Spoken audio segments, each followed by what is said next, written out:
This scientist has been searching for aliens in space all his life, but he is about to learn that they have been much closer to him all along.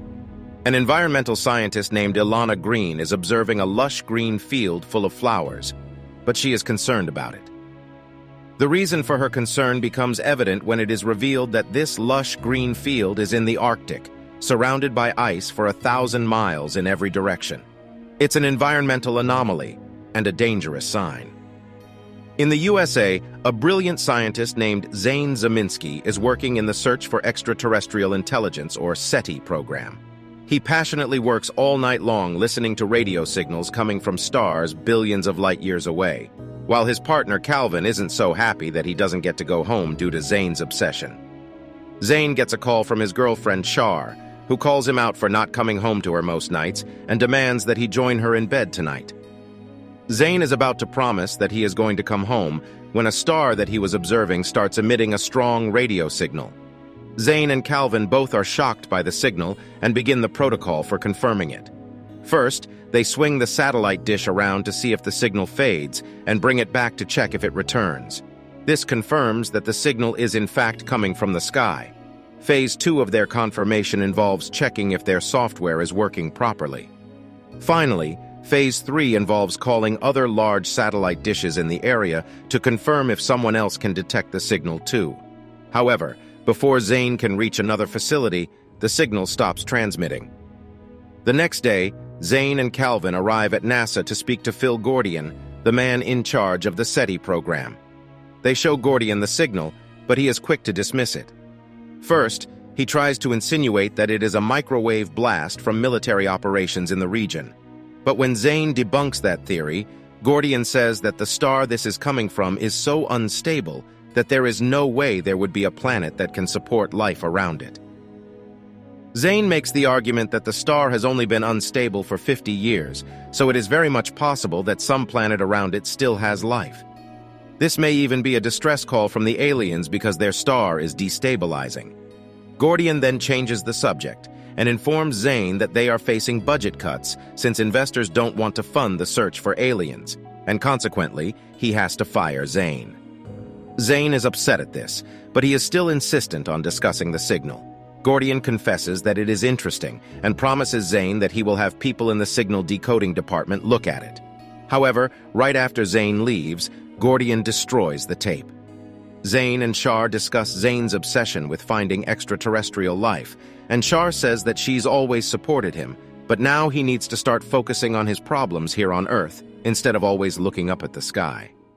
Meanwhile, Ilana tries to procure atmospheric data from NASA to better understand the anomaly she witnessed, but they tell her that their satellite has been damaged unexpectedly. Zane applies for a job at another SETI program, but the employer there tells him that he got a bad review of Zane from Phil Gordian, so he doesn't want to hire him. The employer says that according to Gordian, Zane was faking signals to keep his job. Enraged, Zane crashes a NASA seminar about terraforming Mars and demands to know why Gordian is telling lies about him. Gordian tries to calm him down, but Zane demands to have his tape back, to which Gordian simply replies that he doesn't know what tape Zane talking about. Security arrives to take Zane out. Zane calls Calvin, and Calvin tells him that some guys from the Department of Defense have arrived to confiscate all their work. Zane tells Calvin that there is a backup storage where a copy of the signal will be stored and warns him not to tell the Department of Defense agents about this. However, Calvin has even less spine than he has hair, so when they press him, he tells them about the backup, enraging Zane. Zane meets up with Char and discusses with her that he doesn't understand why Gordian and the people at SETI are going to such lengths to shut him down. Char is a little busy, and Zane gets angry with her for not paying attention to him. The two fight, and Char tells him to leave. Next, Zane is devastated that the aliens could be transmitting another signal right now, but he has no way of hearing it. Just then, he sees a TV satellite dish in his neighbor's yard and gets an idea. Over the next few days, Zane gets a job at the local satellite company and pretends to offer satellite owners in his area a free upgrade in order to get access to their satellite dishes. Unbeknownst to the owners, he connects all the satellite dishes in his area to form an array that would have the power of a giant radio antenna, like the one at SETI, and which he would be able to control from his home. After completing his setup, Zane is about to get to work when he finds that a neighbor boy named Kiki is trying to snoop around his house. Kiki gets stuck in Zane's shed, and Zane helps him down and gets him some ice. Kiki shows an interest in Zane's work, and Zane tells him all about how he heard from some aliens before, and he's trying to do it again. Meanwhile, the same agents from the Department of Defense arrive at Calvin's house dressed as gardeners while Calvin is sleeping. The next night, Kiki and Zane continue observing the sky, and Zane's array finally picks up the same signal as before. Ecstatic, Zane records the signal, but it is interrupted by what sounds like a broadcast from a Mexican radio station. Zane is confused because the mixing of local radio station frequencies suggests that the signal is coming from Earth this time. However, it is still the same signal. Then, Zane puts it together. He realizes that not only are aliens talking to Earth, but someone from Earth is answering them too, and the radio interference suggests that it is someone in Mexico. Zane decides that he needs to talk to Calvin about this, but he arrives at Calvin's house and discovers that he has died, supposedly due to a gas leak accident. Next, Ilana's colleagues tell her that there is something wrong with the atmospheric data that they have been collecting lately, because it shows a 700% increase in greenhouse gases in the last few years, which is just not possible. Ilana notices that according to this data, major sources of greenhouse gas emissions are in third-world countries like Mexico, Ecuador, and Brazil. She decides to visit Mexico to get new data. Meanwhile, Zane also arrives in Mexico to investigate the radio station he picked up in the signal. However, when he arrives at the station's office, he discovers that it burned down in a fire. Zane realizes that something fishy is happening. Next, Zane eats a restaurant and notices a man whom he saw at the airport as well. Zane arrives at his hotel room for a quick bath, and during the bath he listens to some voice messages, one of which is from Shar. Zane is glad to hear her voice and doesn't notice that the roof of his bathroom is leaking. By the time he notices it, it's almost ready to fall on him, and he gets out of the way at the very last second to save his life. He looks up and sees the same man from the airport and the restaurant and realizes this was his doing. He chases the man out of the hotel and into the streets until he finally corners him. While Zane gets distracted for 1 second, the man shifts his knee joints in an unusual backward position and makes an impossible leap from the road onto the roof of a house. Zane is shocked. The next day, Zane tries to find where in town the satellite dish is, which communicates with the aliens. He finds an unusual structure outside the building of a corporate headquarters, which looks like it's a satellite. While Zane drives toward the building, he finds Ilana being harassed by the guards of the headquarters. They are confiscating her equipment for monitoring the atmosphere. Zane tries to step in and help, but ends up getting detained by the guards along with Ilana. A company representative informs them both that this is private property, so they can't be there. Meanwhile, Zane notices that one of the guards looks exactly like Gordian and freaks out. He tells Ilana, and she tells him that there are many doppelgangers of every person in the world, but Zane remains convinced that something is wrong here. Back in America, the two agents arrive at Zane's house and leave a metallic orb in the room where he has the array set up.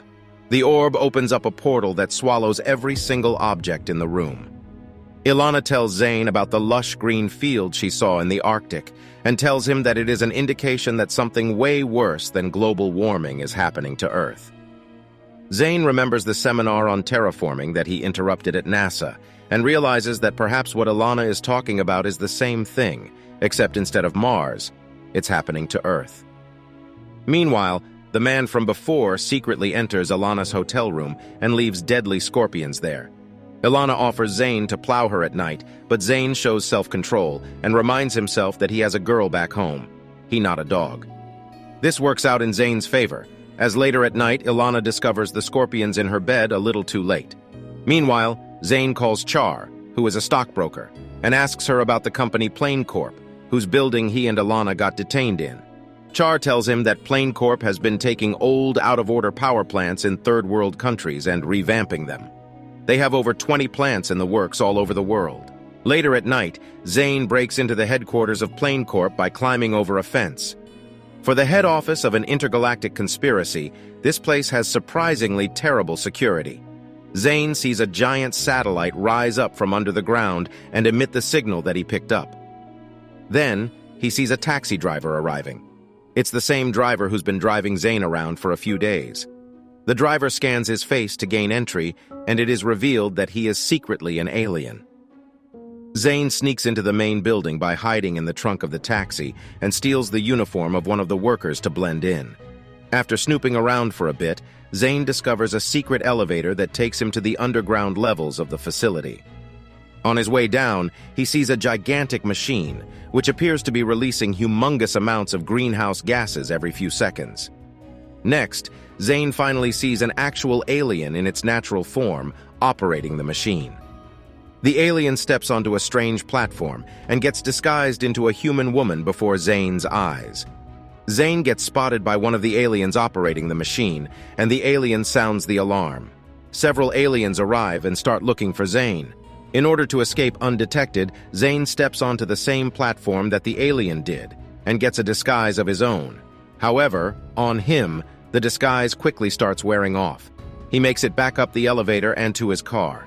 He runs over one of the guards on his way out. The next day, the Mexican police tries to detain Zane as a suspect for the murder of Ilana, but he escapes the police station and catches a bus.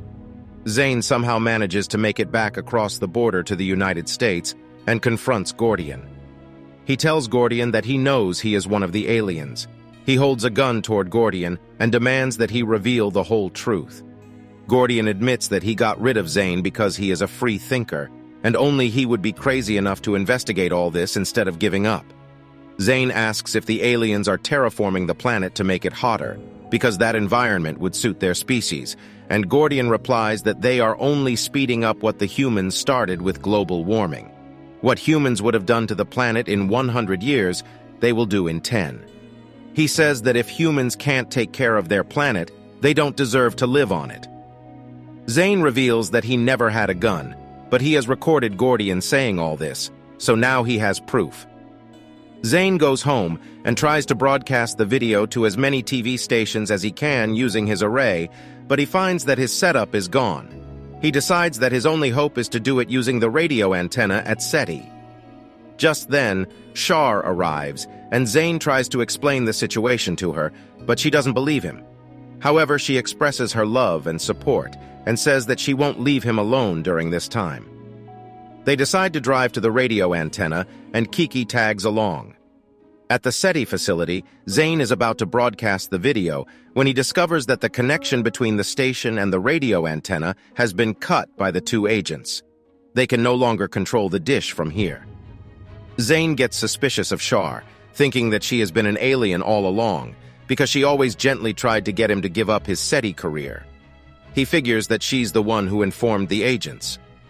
One of the agents enters through the roof, and Zane scares him away using a fire extinguisher because these aliens don't like the cold. Char promises Zane that she is on his side, but Zane remains kind of suspicious. Outside, more cars arrive with disguised aliens, and Gordian is among them. Zane says that he and Char will move the dish manually at the source, and leaves Kiki to press the transmission button when the dish is in position. Zane and Char manage to fight off the aliens and get the dish in position. But when they tell Kiki to transmit the video, Kiki complies with Gordian instead. Zane realizes that Kiki is the one he should have been suspicious of, not Char. The aliens return to kill Zane and Char, but Zane finds a canister of liquid nitrogen, the mother of all plot conveniences, and breaks it open in the direction of the aliens. The aliens freeze, and one of them is revealed to be carrying the orb device, which falls and starts activating. Zane tells Shar to escape out of the top of the dish, and sticks back himself to get the tape out of Gordian's pocket. The portal device activates and starts sucking in everything in its surroundings, causing the dish to collapse. Char survives because she was on top of the dish, but Zane was still inside when the portal opened. Fortunately, he managed to hold on long enough to survive as well. Zane sees Kiki standing in the distance, and he tells him that this didn't have to be like this. The aliens could have just asked the humans for help instead of pulling this conspiracy crap. He warns Kiki that he will show the world this tape. Kiki shifts his knees and runs away. Next, several TV station broadcasts are interrupted to play the video of Gordian confessing to the alien conspiracy. Zane finally revealed the truth. The end. Thank you for watching. Be sure to like our channel and subscribe if you enjoy content like this. Also, let us know what movie you would love us to recap for you.